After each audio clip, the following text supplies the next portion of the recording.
Halo teman semua, kali ini saya akan membahas mengenai resesi dan bagaimana kalian bisa menggunakan informasi ini yang kalian bisa terapin di momen-momen saat ini, yaitu saat mendekati resesi. Oke, pertama-tama mungkin dari beberapa kalian nggak begitu ngerti resesi itu apa, jadi saya akan kasih penalarannya secara simpel aja resesi itu apa menurut saya. Jadi resesi itu adalah kondisi di mana adanya penurunan ekonomi yang terjadi dalam jangka waktu berbulan-bulan atau bahkan sampai bertahun-tahun. Nah, kalau sudah bertahun-tahun dan masih mengalami penurunan ekonomi, itu akan masuk ke depression. Itu yang terjadi di Amerika di tahun 1929. Itu terjadi selama 10 tahun. Di sini resesi itu kalau menurut saya paling gampangnya penalarannya seperti ini dalam skala kecilnya, yaitu kalau kalian punya usaha, punya toko, terus toko kalian ini sepi dalam waktu 3 bulan berturut-turut. Nah, itu bisa dibilang toko kalian mengalami resesi. Yang saya sebut adalah resesi lokal. Nah, lalu kalau untuk skala besarnya itu apa? Yaitu negara. Resesi itu terjadi dalam skala besar kalau suatu negara mengalami penurunan ekonomi atau GDP-nya itu atau PDB-nya negatif selama 2 kuartal berturut-turut. Lalu apa yang terjadi dengan Indonesia? Nah, seperti yang kita tahu di kuartal pertama di Indonesia itu masih mengalami peningkatan, tapi hanya sebesar 2,9%. Lalu di kuartal keduanya ini yang terjadi di bulan Juni kemarin ternyata mengalami penurunan sebesar 5,3% negatif. Saat ini Indonesia itu belum resesi, tapi bila nanti kuartal ketiganya kita negatif lagi, berarti kita secara sah akan disebut sebagai resesi. Nah, mungkin dari kalian ada yang penasaran kok bisa sih terjadi resesi atau kok bisa sih Indonesia sebutkan resesi atau kok bisa sih GDP atau PDB dari Indonesia ini menjadi negatif. Jadi penjelasannya sebenarnya paling gampang sih, kalian bisa nonton di videonya Ray Dalio yang How Economic Works. Tapi saya di sini akan mencoba memberikan input atau masukan dari semenangkapnya saya. Jadi disclaimer di sini di garis bawah adalah saya ini bukan seorang analis ekonomi, saya bukan seorang yang mendalami ekonomi baik secara makro ataupun mikro. Jadi kalau buat kalian yang ngerasa bahwa penjelasan saya ini ada yang salah atau yang saya sebut misalnya tadi kayak resesi di Q2 Indonesia tuh 5,3%, ternyata kalian nemu bahwa di berita-berita tuh 5,1%. Nah, ternyata kan saya salah, terus kalian komen di bawah, "Oh, salah salah salah." Udah lebih baik unsubscribe aja. Karena di sini yang saya sebutin adalah senangkapnya saya. Jadi ya menurut saya nggak ada yang sempurna sih. Jadi kemungkinan saya juga ada kesalahan di sini. Cuma ini yang saya percayai dan bagaimana saya menggunakan kepercayaan ini untuk pengambilan keputusan saya di kedepannya. Jadi kembali lagi, tadi gimana kok bisa sih resesi itu terjadi di Indonesia atau di seluruh dunia. Jadi gini, sebelum kita tahu kenapa resesi itu bisa terjadi, kita harus tahu dulu bagaimana suatu ekonomi itu berjalan, how the economic works. Jadi itu dijelaskan oleh Ray Dalio di videonya, itu sangat detail dan menurut saya sangat bagus sekali. Cuma agak rumit sih. Nah, ini saya cari kasih aja contoh. Contohnya paling simpelnya adalah gini. Anggap aja saya dapat gaji, terus karena saya dapat gaji saya ini saya berikan mobil. Nah, dari mobil itu, uang yang saya bayarkan untuk beli mobil ternyata menjadi income suatu perusahaan. Income itu bisa untuk membayar gaji dari karyawannya, membayar suppliernya, membayar listriknya, membayar biaya-biayanya. Nah, gaji yang dibayarkan ke karyawan-karyawan itu, dari karyawan-karyawan mereka bisa punya uang. Dari uang itu mereka bisa belanjakan lagi, mereka beliin ayam geprek, mereka beliin mie goreng atau beliin apa, makanan-makanan di restoran. Dari uang yang mereka belikan ke ayam geprek, ke restoran-restoran tersebut, uang ini ternyata digunakan untuk membayarkan gaji-gaji dari kasirnya, dari cookernya, dari stewardnya. Jadi karena income dari ayam geprek itu bisa membayar gaji-gaji dari kasirnya, nah uang-uang dari kasir ini, income dari kasir ini mereka bisa beli baju baru, yang dimana baju baru itu dibeli dari pabriknya si orang B lagi. Nah, peran bank di sini adalah untuk membantu stimulus ekonomi agar pertumbuhan ekonomi itu lebih cepat. Mereka memberikan kredit. Dimana kalau kita lihat berarti income saya yang saya dapatkan dari gaji saya itu bisa berpengaruh sampai ke ayam geprek, ke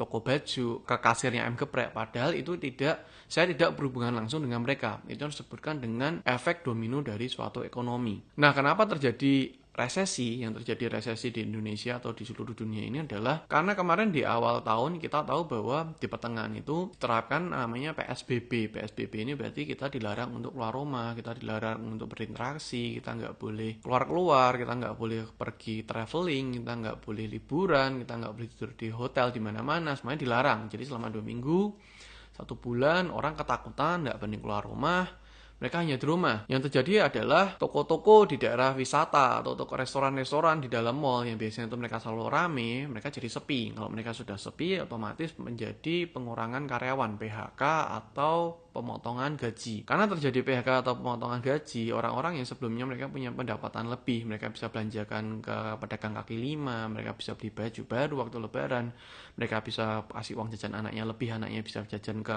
kantinnya lebih banyak. Yang terjadi adalah mereka jadi nggak punya disposal income. Disposal income tuh mereka nggak punya pengeluaran lebih yang bisa mereka belanjakan ke hal-hal tadi. Kalau mereka nggak bisa belanjakan, pemilik-pemilik tempat yang pada kaki lima, UMKM seperti itu, mereka jadi nggak punya pendapatan. Kalau mereka nggak punya pendapatan, mereka nggak bisa bayar sewa tempatnya. Karena mereka di Jakarta mungkin, mereka masih bayar kos-kosan, mereka masih sewa rumahnya, mereka masih bayarnya bulanan. Kalau mereka nggak bisa bayar sewa tempatnya bulanan, mereka nggak bisa bayar sewanya ke pemilik tempatnya. Yang punya tempat karena nggak dibayar sewa, otomatis tempatnya ini kebetulan juga hutang ke bank, jadi default. Nggak bisa bayar ke bank, cicilannya macet, kredit banknya macet. Karena kredit banknya macet, dan ini yang terjadi nggak cuma 1-2, tapi puluhan ribu di seluruh Indonesia kredit banknya macet. Bank mau nggak mau jadi harus relaksasi, harus pengunduran pembayaran. Itu terjadi sekarang.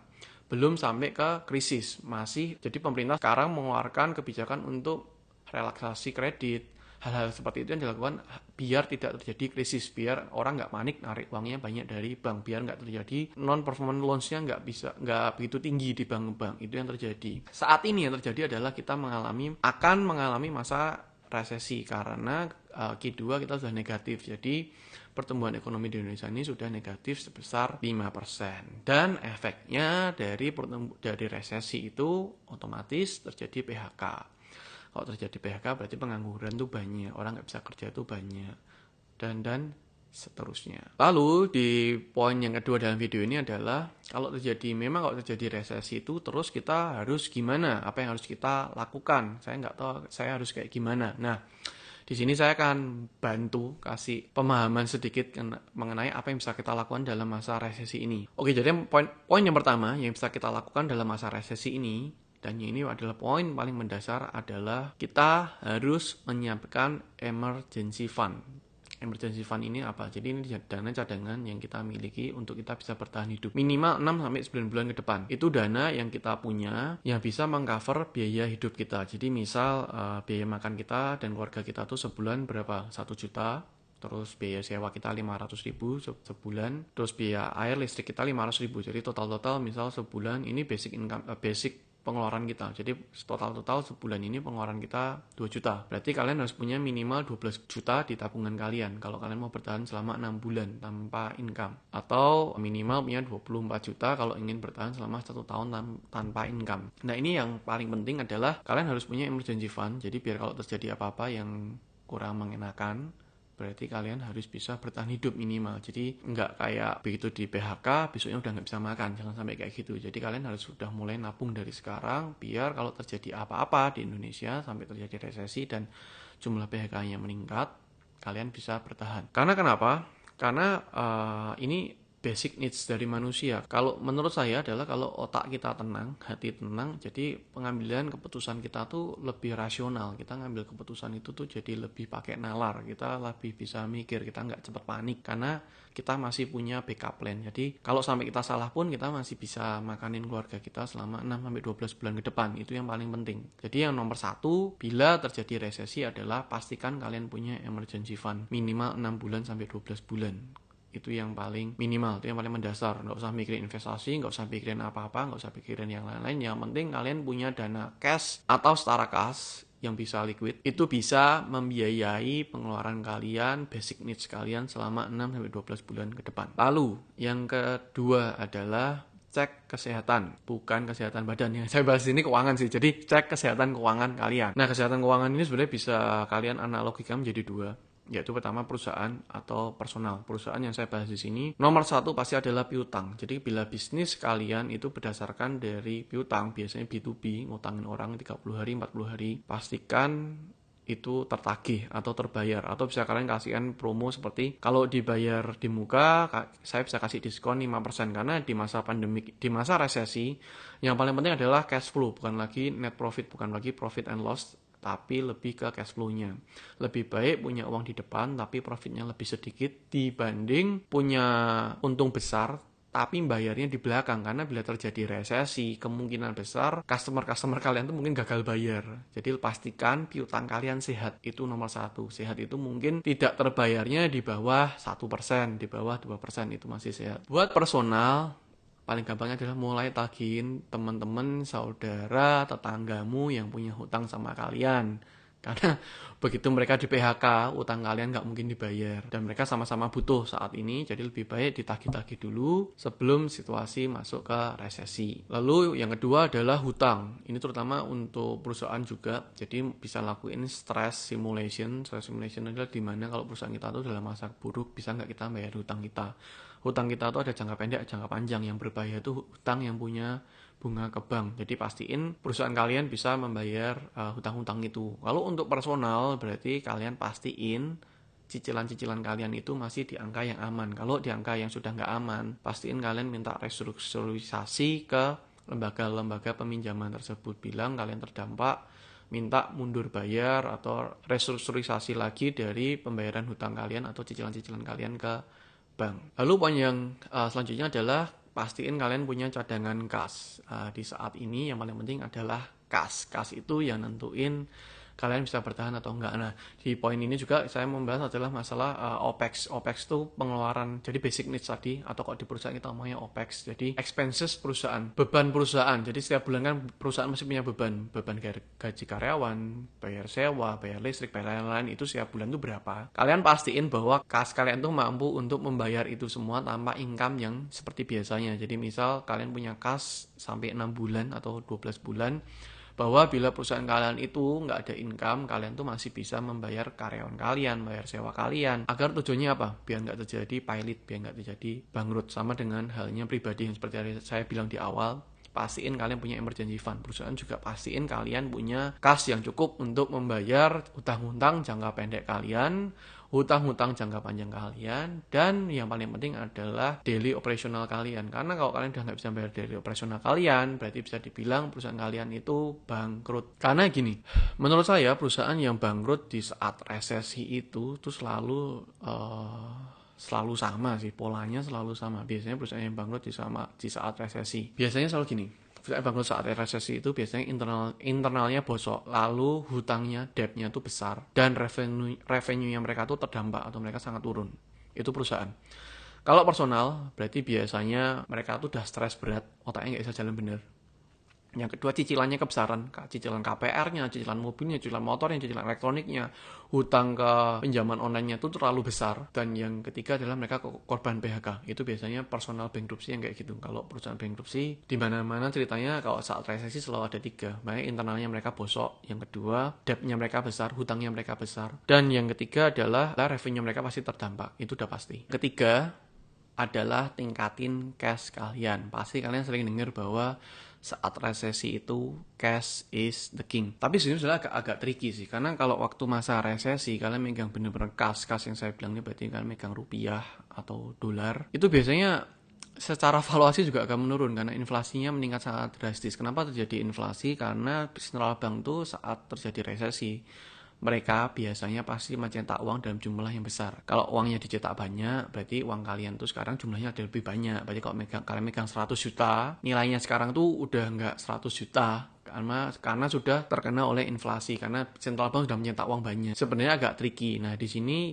bisa juga kas yang saya maksud itu berupa setara kas seperti emas, seperti dolar, reksadana, atau convertible note lain yang bisa kalian rubah menjadi kas dengan cepat. Karena kayak kalian lihat waktu resesi gini biasanya emas itu naiknya paling cepat karena waktu resesi biasanya orang udah nggak megang cash lagi karena takutnya kan terjadi inflasi besar, mereka pasti megangnya emas. Jadi emas salah satu opsi yang cukup baik karena kalian bisa jual juga dengan waktu yang cepat. Nah, berarti kembali lagi di sini kalau kalian mau punya kas banyak, berarti kalian harus bisa berhemat cukup banyak. Kalau kalian nggak bisa berhemat cukup banyak, otomatis kalian jadi nggak punya kas. Nah, buat kalian bisa punya kas yang cukup banyak, saya saranin sih kalian mulai jual-jualin aja semua aset-aset, semua barang-barang yang menurut kalian tuh nggak berfungsi, nggak memberikan nilai tambah kepada kalian. Kalian jual-jualin aja karena itu mungkin bisa menambahkan ekstra kas untuk kalian. Oke, lalu poin yang terakhir adalah smart investment. Oke, jadi kalau sampai di poin ini, berarti kalian tuh udah punya cash yang cukup banyak untuk kalian bisa gunain untuk investasi. Nah, di sini berarti kalian sudah jadi separuh dewa. Kenapa separuh dewa? Karena masa resesi itu berarti cash is the king, cash adalah segalanya. Nah, di sini biasanya kalian juga banyak lihat tuh teman-teman kalian yang biasanya mulai open investor, open investment, yang dulunya sebelumnya nggak pernah seperti itu, mereka jadi seperti ini. Karena pasti mereka butuh cash. Karena kalau nggak ada cash, perusahaannya bisa mati. Perusahaannya nggak ada liquid, nggak bisa bayar karyawan, nggak bisa bayar cicilan, nggak bisa bayar semuanya. Mereka nggak bisa bertahan. Pasti mereka jadi open investor, open cash. Sebelumnya mereka nggak pernah seperti itu, karena masa resesi ini jadi ada peluang untuk kalian bisa join ke perusahaan mereka. Nah, jadi semua itu bisa jadi peluang yang bisa kalian ambil. Di sini investment saya bahas simple aja. Saya membahas ada 4 poin yang kalian bisa invest. Yang pertama kalian bisa invest kepada perusahaan kalian sendiri. Jadi kalau kalian punya perusahaan, bisa aja nih dana cash yang kalian punya tuh kalian storing lagi ke perusahaan kalian untuk memperkuat balance sheet kalian, untuk memperkuat permodalan perusahaan kalian. Tujuannya apa? Untuk mengurangi kemungkinan bangkrut, untuk mengurangi kemungkinan gagal bayar kepada supplier, kepada bank, kepada hutang-hutang jangka pendek maupun jangka panjang. Karena hal ini terjadi juga di perusahaannya Virgin Islands saat ini. Richard Branson itu menyuntikkan dana kurang lebih $1 billion kepada perusahaannya lagi untuk memperkuat balance sheet-nya. Karena kita tahu perusahaan penerbangan saat ini sangat terdampak, nggak ada penerbangan, tapi sewanya, sewa pesawatnya, sewa hanggarnya, karyawannya itu masih jalan semua. Jadi dia harus menyuntikkan dana lagi, dana cash dia untuk perusahaannya, agar perusahaannya dapat bertahan. Lalu contoh yang kedua adalah tahun 98 perusahaannya Carlo Tanjung tuh, Bank Mega, dia juga menyuntikkan dana yang cukup besar. Waktu itu ada opsi untuk membeli Astra atau untuk menyuntikkan memperkuat permodalan di Bank Mega lagi, tapi beliau memilih untuk menyuntikkan dananya untuk memperkuat permodalan Bank Mega saat itu. Opsi yang kedua adalah kalian bisa ke saham. Cuma saham ini memang agak tricky, nggak semuanya bisa. Cuma kalau dari saya sih saranin saham itu nggak untuk trading tapi untuk investasi jangka panjang. Jadi kalian beli perusahaan yang sudah pasti pernah melewati masa krisis. Jadi perusahaan-perusahaan yang di tahun-tahun dulu pernah ada resesi, mereka tuh pernah melewatinya dan mereka berhasil melewatinya. Itu perusahaan-perusahaan yang bisa kalian incar. Kebetulan sekarang harganya juga turun. Itu perusahaan-perusahaan yang menurut saya sih layak untuk dibeli dibanding perusahaan-perusahaan yang nggak ada fundamentalnya, nggak ada intrinsic value-nya, tapi hanya gorengan. Itu yang berbahaya. Cuma untuk mengetahui mana perusahaan yang punya fundamental bagus dan perusahaan yang hanya gorengan itu tuh memang butuh pengalaman, knowledge, dan waktu yang lama sih. Jadi mungkin untuk poin saham kalau nggak benar-benar tahu, mending pelajarin dulu aja sih di YouTube, banyak juga kok, atau tanya ke teman kalian yang memang sudah berinvestasi ya, bukan trading, berinvestasi di saham dalam waktu cukup lama. Lalu yang ketiga adalah properti. Di masa pandemik ini, jujur saya sendiri aja ditawarin lebih dari 4 sampai 5 sampai 6 sampai 7 properti yang benar-benar under value, yang murah banget, yang kalau nggak pandemik ini bisanya saya bayar tuh properti cuma dapatnya di dalam gang gitu ya. Tapi selama pandemik ini dengan harga yang dalam gang itu saya bisa ditawarin properti yang di pinggir jalan utama, yang di pinggir jalan raya besar. Jadi banyak yang lagi butuh uang, banyak yang ternyata asetnya dijamin ke bank juga. Jadi mereka butuh jual cepat, harganya cepat, yang punya cash duluan. Karena rata-rata yang dijualin juga tanahnya sawah, masih berupa tanah, atau bangunan tapi tidak ber-IMB. Jadi untuk pengajuan ke bank pun agak susah. Makanya yang mereka perluin adalah cash. Yang berani bayarin cash dulu siapa, yang punya cashnya siapa, yang nggak perlu pengajuan ke bank. Itu salah satu opsinya juga yang ketiga. Lalu opsi yang terakhir adalah private investor. Jadi seperti yang saya sebutin tadi contohnya, banyak di teman-teman kita mungkin mendadak jadi nawarin kita, mau nggak invest ke perusahaanku, mau nggak jadi investor di perusahaanku. Itu kan mereka mungkin perusahaannya bagus tapi mereka butuh setoran modal, karena kalau nggak disetorin modal mungkin perusahaannya akan mati dan mereka juga udah kehabisan liquid ya. Di kesempatan-kesempatan ini juga kalian jadi bisa berinvestasi di perusahaan yang sebelumnya nggak pernah ditawarin tapi sekarang menjadi ditawarkan, karena dalam masa krisis ini ternyata mereka membutuhkan liquid yang cukup besar dan kalianlah yang punya liquidnya. Jadi beberapa hal yang bisa kalian invest selama resesi ini. Yang pertama yaitu di perusahaan kalian sendiri tentunya, karena kalian pasti yang paling pede di perusahaan kalian. Jadi kalau perusahaan kalian butuh cash besar selama krisis ini, kalian bisa setorkan modal kalian ke perusahaan kalian sendiri. Yang kedua adalah di saham, karena kalau sekarang ini kan harganya masih murah, jadi kalau kedepannya kita ngomong 3-5 tahun ke depan sih pasti naik ya untuk perusahaan-perusahaan yang bagus. Lalu yang ketiga adalah di properti. banyak yang stres properti sekarang lagi banyak banget. Cuma memang kalau bisa sih nunggu momen juga ya, karena kan belum tentu juga harganya akan rebound dalam waktu sebulan 2 bulan ke depan, mungkin masih setahun 2 tahun ke depan, mungkin setahun depan masih reboundnya, jadi butuh napas yang agak panjang juga kalau mau ambil properti. Lalu yang ketiga ada private investor, jadi private company yang nawarin ke kalian, mendadak ada restoran mau tutup, mau nggak kalian join ke sana, mendadak ada perusahaan online yang lagi terdampak, mau nggak kalian jadi investor ke sana. Cuma kembali lagi sih, berinvestasilah yang bijak, jadi pinter-pinterlah ngelihat potensi yang mana, ngelihat peluang yang mana, ngelihat yang paling bagus di mana. Kalau saya sendiri sih, saya lebih suka kok opsi yang pertama dan yang kedua. Karena kenapa? Karena opsi yang kedua saham otomatis lebih liquid. Jadi kalau saya ngambil properti kok nanti kalau ada apa-apa butuh dana cepat, mungkin saham lebih liquid ya. Jadi kurang dari seminggu saya bisa cariin dana saya. Terus yang kedua, kalau di perusahaan saya sendiri saya udah tahu juga dalam-dalamannya, terus balance sheet-nya, kemampuan perusahaannya, jadi kayaknya lebih pede juga buat invest ke perusahaan saya sendiri. So jadi itu guys, beberapa poin-poin yang saya sebutin dari apa itu resesi dan apa sih yang kita bisa ambil keuntungan dari resesi ini. Semoga yang saya sampaikan ini bisa membantu kalian. Jujur aja mungkin video ini agak terlambat saya bikin, tapi di Indonesia ini sebenarnya trennya lagi akan memasuki resesi. Kemungkinan sih Q3 akan negatif lagi, jadi kemungkinan akan resesi. Tapi kalau efeknya sih sudah kita rasakan dari bulan mungkin April, Mei, Juni ini. Jadi kemungkinan nggak ada yang berubah, cuma jangka waktunya aja yang kita masih belum tahu sampai kapan. Kemungkinan ini sampai awal tahun depan kalau prediksi saya. Tapi kembali lagi, kemungkinan akan banyak stimulus ekonomi dari pemerintah yang akan membantu mempercepat masa resesi ini. Karena kalau kelamaan dari resesi bisa masuk ke depresi, itu kan gawat sih. Kalau udah masuk ke masa depresi, semuanya susah, nggak ada yang nggak terdampak, berarti semuanya terdampak. Jadi gitu aja, semoga video ini bisa membantu kalian, membuka pemikiran kalian, membuat kalian lebih bijak menghadapi resesi ini. Thank you for watching and see you next time.